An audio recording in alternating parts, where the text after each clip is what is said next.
आणि या दहीहंडी उत्सवाचे औचित्य साधून आज मी आमचे जे 111 खेळाडू हे स्पेनवरनं खास मुंबईमध्ये आलेले आहेत दहीहंडीसाठी, मी त्यांना एक विनंती केली होती की कुठल्याही चांगल्या कामाची सुरुवात ही आपण सिद्धिविनायक महाराजांच्या आशीर्वादाने केली पाहिजे आणि माझी ती विनंती त्यांनी स्वीकारून आज हे सर्व 111 खेळाडी आपल्या या सिद्धिविनायक देवळात आलेले आहेत। मी मंदिराच्या सर्व ट्रस्टीचे मनापासून आभार व्यक्त करतो, कारण अतिशय चांगलं स्वागत आणि सन्मान आज या ठिकाणी या सर्व आमच्या खेळाडूंचं त्यांनी केलेलं आहे।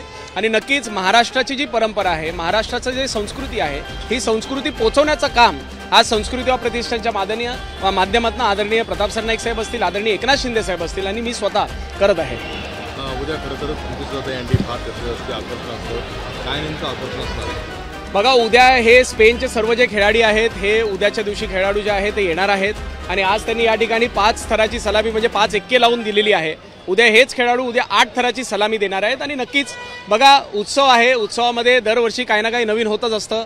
आज मला अभिमान वाटतो की या प्रो गोविंदाच्या माध्यमातून मुंबईमधले, ठाण्यामधले अनेक असे गोविंदा पथक आहेत ज्यांनी ह्या वर्षी 9 थर म्हणजे ज्यांनी आजपर्यंत 8 थरच लावले होते, अशा अनेक मंडळांनी 9 थराची तयारी केलेली आहे। प्रो गोविंदामध्ये सहभाग घेतलेले 3 संघ असे आहेत ज्यांनी 10 थराची तयारी केलेली आहे आणि नक्कीच आम्हाला विश्वास आहे की एक वेगळा विश्वविक्रम आमच्या या संस्कृतीच्या मैदानावर उद्या आपल्याला पाहायला मिळेल।